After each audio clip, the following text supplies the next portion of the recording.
My wife cheated on me with her boss, stole $150, $0 from our joint account to fund their affair, and then filed for full custody in our $500, $0 house. Now I just found out she's been secretly planning to sell it all behind my back. I never thought I'd end up in a situation like this. Honestly, I thought I knew everything about my wife. We'd been married for 8 years, and up until about 6 months ago, things seemed solid. We had a nice house in the suburbs, decent jobs, a dog, and I thought we were happy. But then little things started to feel off. She was more secretive with her phone, brushing off my questions about her whereabouts, and sometimes she'd get defensive over the smallest things. I just chalked it up to stress, work, or maybe her being tired of me. But the real shocker came out of nowhere. It was a Thursday evening, and I was supposed to pick up some groceries after work. I wasn't feeling great that day, so I decided to check her phone. I know, big mistake, but I had this gut feeling that something was wrong. I grabbed her phone when she wasn't looking and started scrolling. That's when I saw the messages. Not just innocent texts, no, these were flirty, suggestive messages between her and her boss, David. The way they talked about meeting up, the little inside jokes, they sounded like they had their own secret language. I couldn't believe it. My stomach dropped. I scrolled further and found pictures. Not just a few, but dozens of pictures of her in various states of undress, with David in hotel rooms, at restaurants, in their car. They were clearly having sex. I saw her in bed with him, her face flushed, her hair messy. I saw a screenshot of a bank transfer, 150, zero gone from our joint account. That's a quarter of our savings. I stared at it in disbelief. She had stolen that money to fund her affair, to keep David happy, to keep her secret life going. I felt numb at first. My mind just froze. I couldn't believe she'd do this, betray me, cheat on me, steal from us. It was like my whole world was collapsing. I had no idea how long she'd been doing this or how much she'd already taken. I kept looking at the photos and messages, trying to process what I was seeing. It was like she was lying to my face every single day, and I had been blind to it. The person I trusted most in the world was betraying me in the worst way possible. I knew I had to confront her. I couldn't keep quiet anymore. I waited until she got home that night, heart pounding, hands trembling. When she walked in, I was already sitting on the couch, her phone in my hand. She looked surprised, then annoyed. "What are you doing?" she snapped. I didn't say anything at first. I just showed her the messages and the photos. Her face turned white, then she started to lie. She said it was all a mistake, that David was just a friend, that I was overreacting, that I didn't understand her. But I knew better. There was no denying what I saw. Her reaction was so cold, so dismissive. She told me I was paranoid, that I was imagining things, that I was crazy for even thinking she'd cheat on me. She called me insecure, said I didn't trust her, that I was ruining everything over some stupid pictures, but I wasn't stupid. I knew exactly what I was looking at. And the worst part, she admitted to taking the money but said she needed it to escape, to be with David, and that she'd return it eventually. That was the moment I realized how deep this all went. This wasn't just a fling. This was a full-blown betrayal. I felt like I'd been punched in the gut. My mind was racing. I couldn't sleep that night, replaying everything I saw. I kept asking myself how I missed all the signs, how I could have been so blind. I loved her, but I also felt this burning rage. How could she do this? How could she lie to my face, steal from us, destroy everything we built? I thought about the house, our house, worth $500,000, and the fact that she was planning to sell it behind my back, to run away with David, to erase everything we had. That was the last straw. I knew I had to act, but I didn't know what to do next. I just knew I couldn't stay silent. The next morning, I felt like I'd been hit by a truck. I couldn't focus, couldn't think straight. The weight of everything hit me all at once. I kept going over the images I'd seen, the lies she told, the money she stole. I knew I had to do something, but I also knew I needed a plan. I couldn't just blow up everything without thinking it through. I decided to start by gathering more evidence. I didn't trust her, to be honest, even after I confronted her. I went through our bank accounts more carefully, downloaded all the transaction histories, and looked for any other suspicious activity. Sure enough, I found more. She had been transferring money to an account she kept hidden, and there were payments to David's credit card, too. I also looked into her phone records and found dozens of calls and texts with David, mostly late at night. It was obvious she was actively planning her escape, probably with David's help. But what really set me off was the realization that she'd been lying about everything, about her meetings, her whereabouts, her feelings. She painted herself as the victim in her lies, saying I was paranoid and insecure, but the truth was she'd been sneaking around behind my back for months. All the signs were there, I just didn't want to see them. Now I felt stupid for trusting her, stupid for not noticing sooner. I started to think about my options. I knew I couldn't let her sell the house behind my back. That was our biggest asset, and I had to stop her. I contacted a lawyer, explained everything, and told him I wanted to freeze the house's sale. I also wanted to understand what legal options I had to recover the stolen money. My mind was racing, anger, betrayal, confusion, all swirling together. I felt like I was in some kind of nightmare I couldn't wake up from. In the meantime, was acting normal, or at least she was trying to. She kept pretending everything was fine, acting like I was overreacting. She threw around words like stress, misunderstanding, and I love you to try to smooth things over. But I could see the cracks in her facade.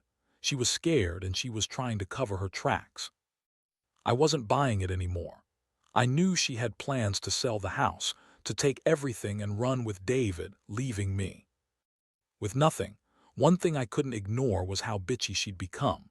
She was snapping at me over little things, accusing me of being paranoid, calling me possessive. She was trying to gaslight me, make me doubt my own perceptions.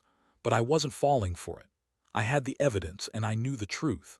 I decided I needed to confront her again, but this time with my lawyer present. I wanted her to know I was serious, that I was not going to let her get away with this. That evening I sat her down and laid everything out, proof of the affair, the money stolen, the plans to sell the house. Her face twisted in anger and denial. She told me I was crazy, that I was ruining everything, that I was overreacting because I was insecure. She said she loved me, but she was just confused, that David was just a fling, and that I was making a big deal out of nothing. I told her I wasn't stupid anymore, that I had all the proof I needed. That's when she finally broke down and said she was planning to leave, to start a new life with David, and that she'd take the house and the money with her if I didn't back off. That's when I realized I had to act fast. I wasn't going to let her destroy everything we had.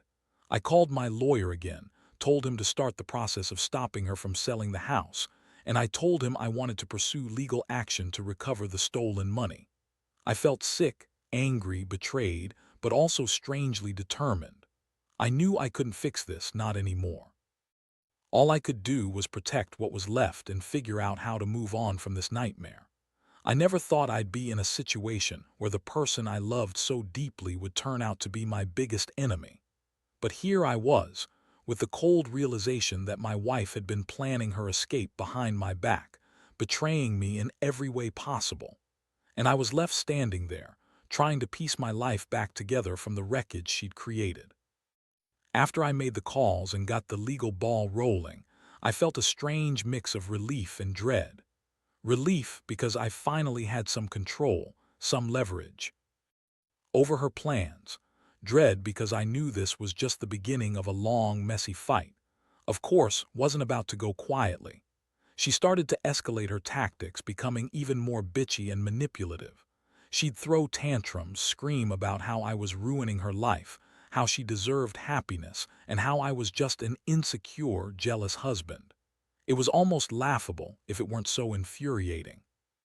She kept insisting she'd never cheat, that David was just a work friend, and that I was just paranoid. But I had all the evidence now. I knew she'd been lying from the start.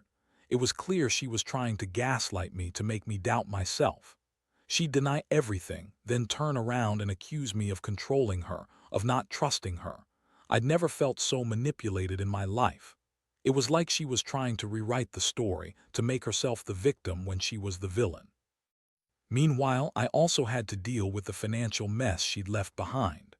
The $150, $0 she stole was just the tip of the iceberg. I dug through our accounts more thoroughly, trying to get a clear picture of what was missing and what she'd spent it on. Turns out she'd been funneling money into secret accounts, paying for trips with David, buying expensive clothes, even funding a new apartment in the city. She planned to leave me high and dry, with nothing but the clothes on her back and whatever she could take from the house. That's when I realized I needed to be smarter. I engaged a private investigator, just to follow her movements discreetly. I didn't trust her to tell the truth anymore. I needed to know exactly what she was up to, where she was planning to go, and what she was planning to do with the house and the money. I wasn't about to let her walk away with everything, especially not the house that was supposed to be our family home. One night, I followed her to a fancy restaurant downtown. She was with David, laughing, holding hands, acting like they were already a couple. I saw her check her phone several times, probably coordinating the sale of the house or arranging the move. I felt this deep, aching pain in my chest. I'd been so blind, so trusting, and now I was. Watching her throw my life away just like that. It was like I was watching someone else's tragedy unfold in front of me. I knew I had to confront her again, but this time with more evidence and a clearer plan.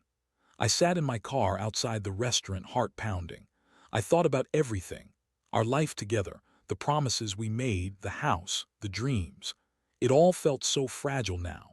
I realized I had to be prepared for her to fight me on every front. She was a bitchy, manipulative woman when cornered, and I knew she'd do everything to save herself. The next day, I met with my lawyer again. We discussed the legal steps to freeze her accounts, stop the sale of the house, and pursue full custody of the kids if she kept pushing that route. I also started gathering affidavits and proof of her plans to leave, sell everything, and disappear. I was determined to fight for what was mine, what we built together. I also contacted a financial advisor to see what could be done to recover the stolen money. It was a lot to process, a whirlwind of betrayal, anger, and heartbreak. Throughout. All this kept up her bitchy attitude, trying to manipulate the situation, trying to turn everyone against me. She'd call me paranoid, accuse me of trying to control her, call me jealous, even threaten to take everything and leave me with nothing. But I didn't care about her threats anymore. I was focused on protecting myself, my rights, and the house.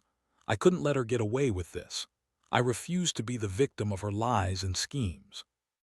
I had to stay strong, even if inside I was shattered. This whole thing has been a nightmare I never saw coming. I used to think love could conquer anything, but now I see how ugly betrayal can be. I don't know what the future holds, but I know I need to get out of this alive with some dignity intact.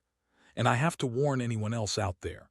Trust is fragile, and sometimes the people closest to you are the ones who can hurt you the most.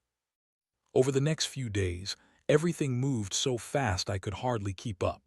I spent hours with my lawyer, planning every step to block from selling the house and to recover as much of the stolen money as possible. She was still pretending everything was fine, acting like I was overreacting, but I saw through her. Her bitchy attitude only got worse, the snide comments, the eye rolls, the way she dismissed my concerns as if I was the crazy one. She was desperate to hold on to her control, but I wasn't giving her an inch. I also hired a private investigator to keep tabs on her movements. Turns out she'd been secretly meeting with real estate agents, trying to get the house appraised without my knowledge. She was planning to put it on the market, probably to get as much cash as she could before I could stop her. I caught her in a few lies during our conversations, and her excuses sounded more and more hollow. She'd say she was just looking at options, but I knew better. She was plotting her escape, and she didn't care about the damage she'd done to us. Meanwhile, I was dealing with the emotional fallout. The betrayal cut deep. I kept asking myself how someone I loved could turn into such a bitchy, manipulative person. She'd always been a little high maintenance, but this was on a different level. It was like she was trying to destroy everything we'd built, just for her own selfish reasons. I felt angry, betrayed, and honestly a little numb. Every time I saw her smirk or dismiss my concerns, I wanted to scream. But I also knew I had to stay calm and focused if I wanted to win this fight. One night, I caught her trying to secretly pack some of her things. She was sneaking around with a couple of boxes, looking around nervously. I confronted her then and there, and she spun some bullshit about needing space. thinking about her future and trying to figure things out. But I wasn't buying it. I saw her panic, her attempt to hide evidence, and I realized she was trying to get out before I could legally block her from selling the house or taking the money. That's when I decided I'd had enough. I told her she wasn't going anywhere without my say. I showed her the legal documents I'd prepared, making her understand I was serious. Her bitchy attitude exploded. She started yelling, calling me controlling, saying I was ruining everything, that she deserved happiness. She told me I was just jealous and insecure, that she needed to find herself, that she'd be back once she sorted things out. But I knew better. She was just trying to manipulate me, to buy herself time to get everything in order. I made it clear she wasn't going to sell the house or run off with David without a fight. At the same time, I was trying to keep my composure. Inside, I was raging, but I knew I had to be smart. I contacted the bank to freeze her accounts, put a legal hold on the house, and started preparing for a custody battle if she pushed that route. I also reached out to friends and family for support, trying not to fall apart myself. It was hard. I'd always thought I had a solid, trustworthy relationship, and now everything was falling apart because of her bitchy lies and betrayal. One thing that struck me during this whole ordeal was how she kept trying to spin the story, make herself look innocent. She'd say it was all just a misunderstanding, that David was just a friend, that I was overreacting. Because I was insecure, but I knew better. The evidence was there, her secret plans, her secret accounts, the explicit messages, the stolen money. I couldn't ignore it anymore. She was a bitchy, manipulative woman who'd do anything to save herself, even if it meant destroying everything we had. Honestly, I kept asking myself how I let it get this far, how I missed the warning signs, how I didn't see her true colors earlier. I felt foolish, betrayed, and exhausted. But I also knew I had to stay strong. I wasn't going to let her walk over me. I was determined to fight for what was rightfully mine, our house, our savings, my dignity. I knew this was going to be a long, ugly fight, but I was ready. I wasn't going down without a fight. The days blurred together after that. Every morning I woke up with a knot in my stomach, knowing she was out there, scheming behind my back, trying to sell the house or drain what little money she hadn't taken yet. I stayed up late every night going over the legal paperwork, making sure every T was crossed, and I was prepared for whatever she threw at me next. Her bitchy attitude only intensified, snapping at me over small things, calling me paranoid, accusing me of trying to control her life. Honestly, it was exhausting dealing with her constant attitude, but I stayed firm.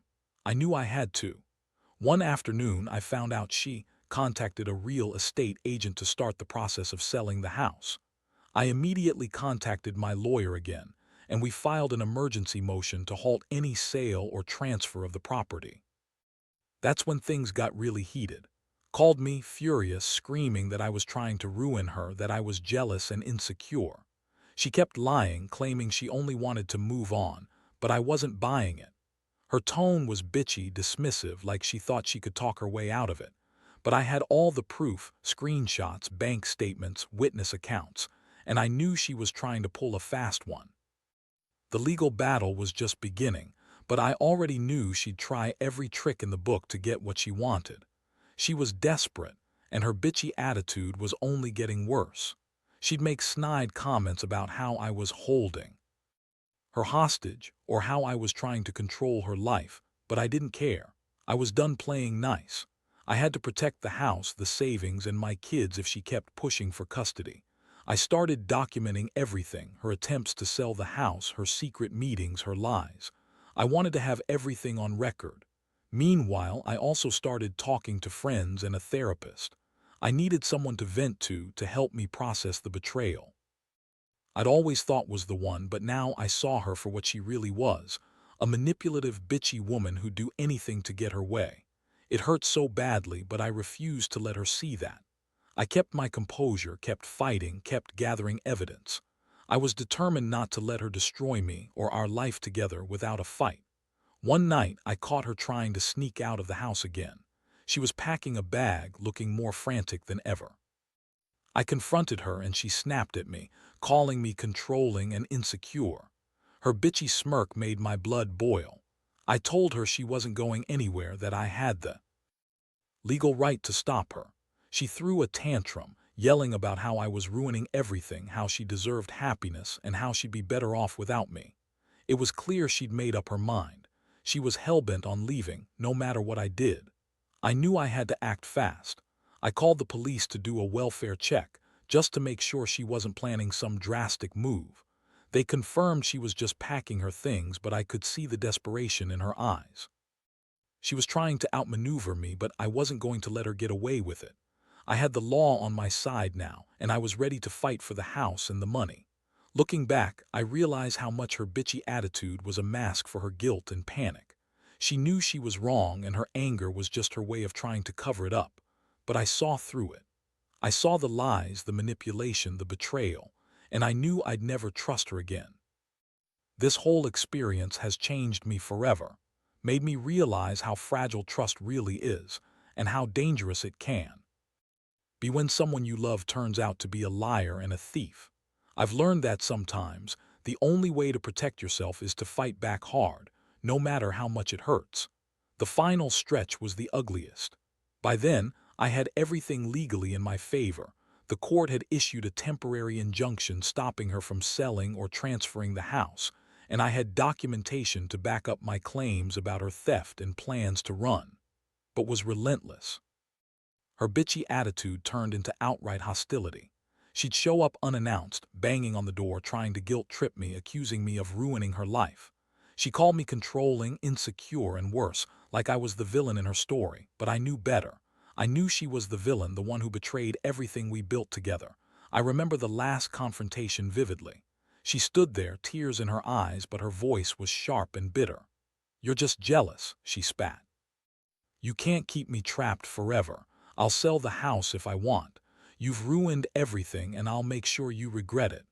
Her words were venomous, but I stayed calm. I had the court orders, the evidence, and the backing of my lawyer. I told her she wasn't going anywhere without legal approval, that I was doing everything by the book. She scoffed, calling me a control freak, trying to make herself the victim. But I saw through her act. The biggest blow came when I finally got the bank to freeze her accounts. The stolen $150, $0 was gone, and I was able to recover some of it through legal channels. I felt a strange mixture of relief and emptiness. Relief because I had stopped her from selling the house, from walking away with everything. But emptiness because I realized how much damage had been done: trust, love, the life I thought I had. I looked at the house, the place where we'd raised our kids, and saw it as a symbol of what was lost. In the end, filed for divorce. She was bitter, spiteful, and still trying to manipulate the situation, but I was done. I had fought hard to protect what was mine, and I knew I couldn't rebuild what was broken. We went through the legal process, and I got full custody of the kids. The house remained mine, and I managed to recover a significant portion of the stolen money, though not all of it. I learned a lot during this nightmare about trust, betrayal, and resilience. Looking back, I realize how much I underestimated her, how her bitchy lies, manipulations, and selfishness almost destroyed me. But I also learned that even in the darkest moments, you can find strength you didn't know you had. I learned that sometimes standing your ground is the only way to survive.